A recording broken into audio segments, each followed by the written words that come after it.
what it's doing now is just executing a macro over and over again. Let me hit escape. All right, so basically when you first get, well, first of all, what is this unit? This is a complete radio station all in one piece, okay? So it's got everything you need, including the power. Now you can add to it, you can put a push power amplifier on it, you can connect it to an external transceiver. Whoops. Where is that coming from? Something, okay, that's coming from that. No, that's not me. Anyway, and you can control your external equipment with this or feed it to a PC. And it's magnetically closed. Okay? So it's a complete radio station by itself. So when you first get it, you're going to go to the main menu and you're going to select local station setup. In there you're going to set up your call sign, your handle, your QTH.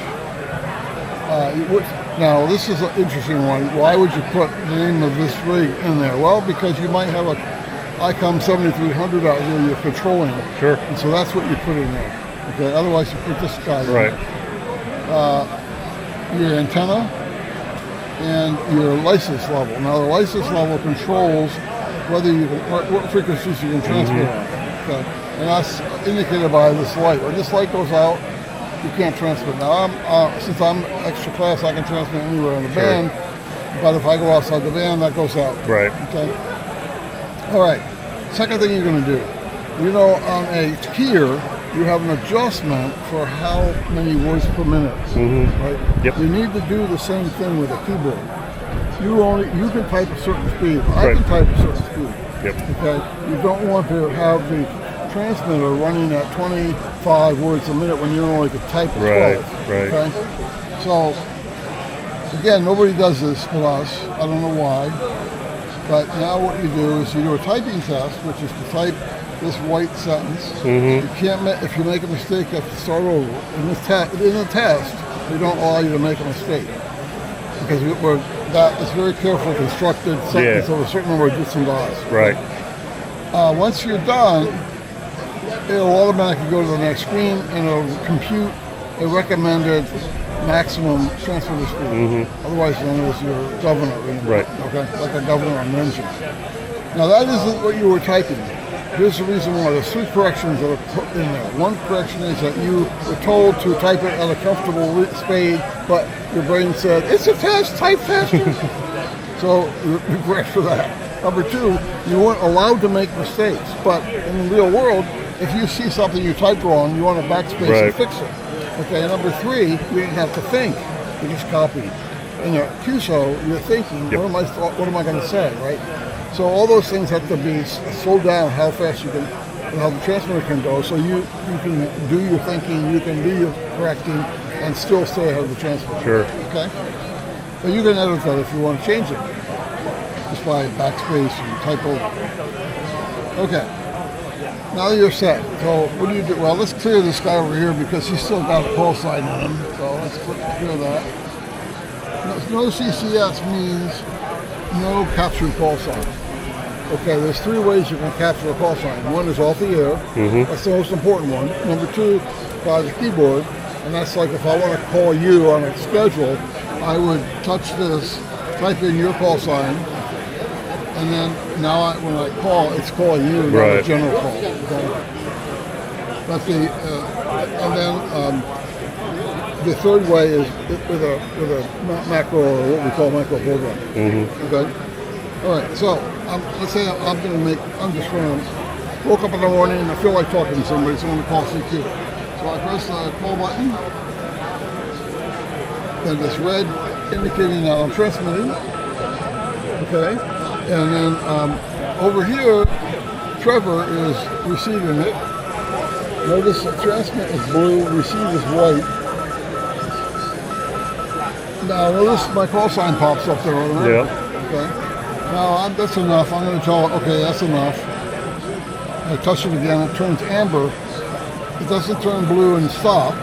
I can do that by hitting escape. but I wanted to finish the current repetition and then stop. And then type K at the end, meaning come back anybody. Yep. Okay? All right, so over here, Trevor got that, and he says, okay, I want to talk to I'm going to try to answer this guy. But we know for a fact that while Trevor can hear me, he doesn't know whether I'm going to be able to hear him.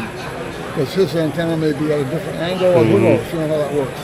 So there's a way to find out. You have to establish a two-way communication. Like a handshake. Okay, and the way to do that is to send a short transmission back here to see if he hears you. So to do that, you press the answer button twice in a row, and it does what's called an answer validate. You'll see it goes with answer validate. And that's a short transmission of his call sign, DE, my call sign, KM. So that, if he hears me, then he'll come back. But if he's calling CQ still or talking to somebody else, well, couldn't hear me.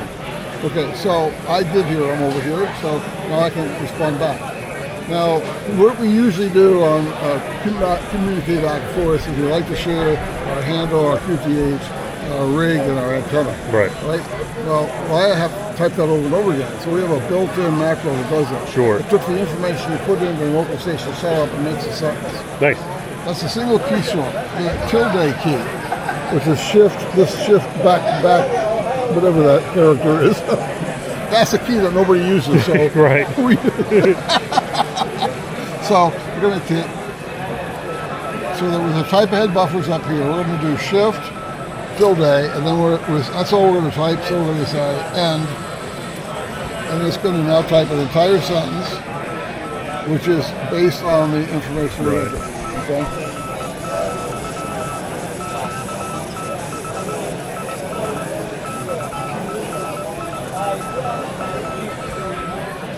So once that is done, it's now Trevor's turn to talk back. And now he, of course, could do the same thing if he had a rig, but we're going to pretend like this guy already knows, and so we're going to just show you how normally you would type back and forth. But think of all this typing you don't have to do. Look at that. Okay, it's almost done here.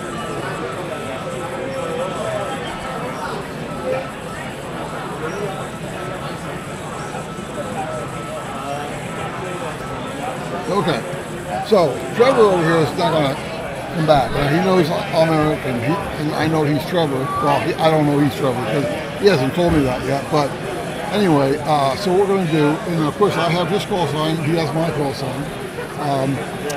And notice over here the frequency is RIT, so it's at 0. So whenever you transmit, it automatically switches into incremental receive, so you can adjust your receive without changing your transmit. As you can see your frequency just by touching and turning it off. Okay, but it'll turn back on as soon as I start transmitting it. Okay, so what I'm gonna do is I'm gonna hit answer once. The type ahead buffer is going to show up, and it's going to start a station ID. I'm going to start typing immediately. Yep. That gives me while it's busy doing the station ID, I'm typing, getting ahead of it. Right. Okay. Once it starts. Then it picks up the buffer. Yeah. So here we go.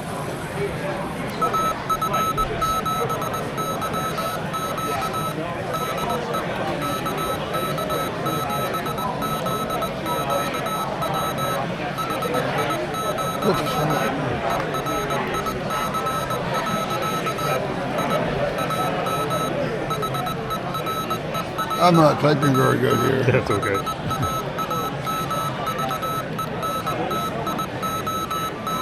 Okay. So then I hit the button again. I missed it. Come on. There we go. So as you can see, when I type, it adds to the end, and when it's sending me, it sucks it off the front. When it gets done there, now we'll do the station ID to hand it back. Here we go. Okay. Okay, so that's the basic concept for basic QSO. Right. Okay, now let's assume, for example, that he asked me, what's the temperature in, Xenia? What's the weather like? Okay. Well, I don't want to go through the whole thing of doing a station ID, etc. So the function key you can use, well, it's a function key that I assigned, because I wrote the program to do it, to just turn on the transmitter and let me type something. Oh, okay. Okay, so that's, and I put that in at F3, so transmitter's on, 73, and hit the transmitter off, and now he's back to him. Okay, so it's basically, that's a very simple little program. I also have a program in there that I can hit F1 instead of pressing the call button. Okay, or F2, hit the answer button. F3, F4, I have an interesting little program. This is like if my family needs to call for emergency because I was out and I fell down, hurt myself, and they don't have a license, but they can push that button and then push it again when it's done, when it's called enough time.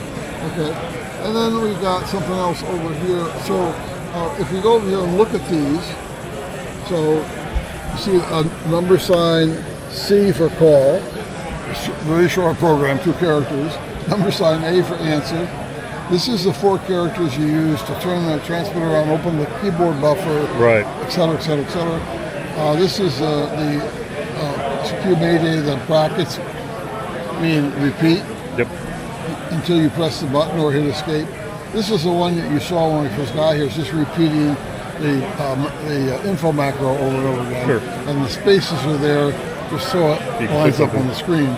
Okay. Now we have this other one over here, which is a very simple one. If you want to do contesting, for example, or you do your photo, you want to put in a call. You want to have, oh man,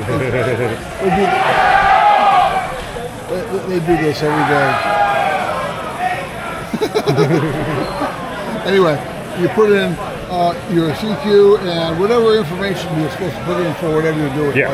Okay? So you can, all you have to do is hit that key and it does it once.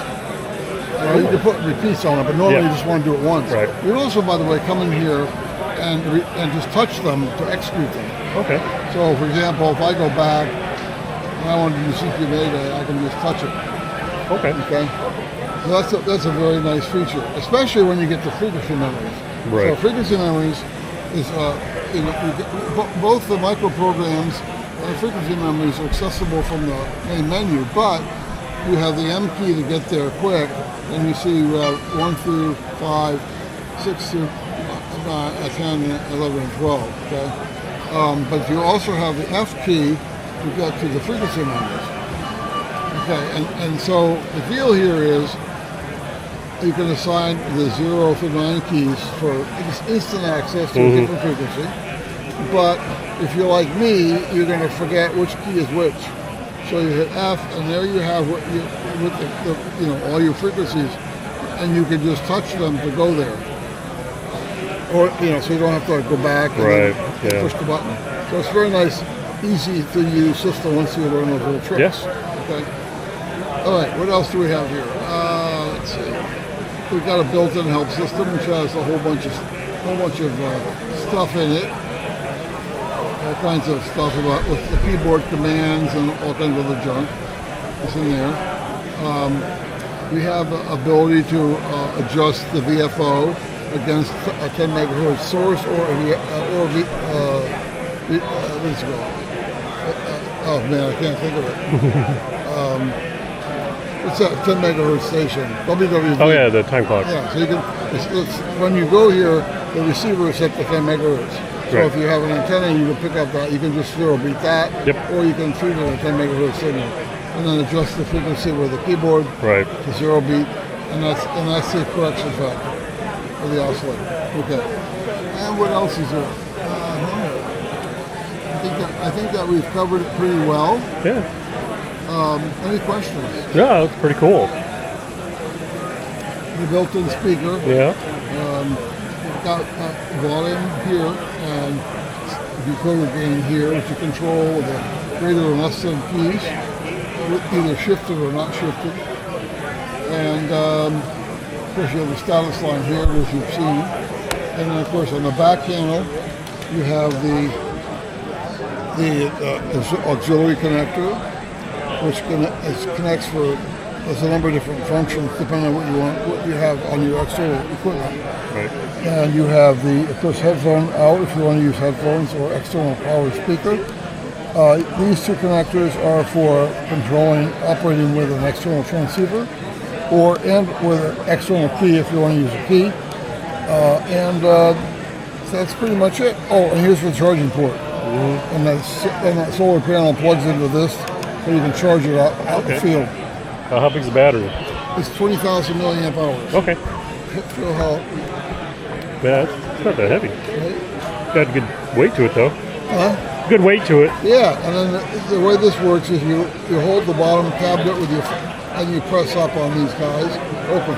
It's very strong magnets. And it keeps it closed when you want it to be closed. That was the final challenge. How to get the cabinet to stay closed. We tried all kinds of little latches and it was horrible. You had to get the direction of printing right. Yep. And all kinds of crap. We just couldn't get anything to work the way we wanted. So we ended up with the and then we went through a whole series of magnets. All right. So we got ones that were strong Let's get enough. the rare earth magnets. Yeah. Cool. Well, thanks for showing it to me. Yeah. Yeah, what's your name? Eric. Hey, Eric.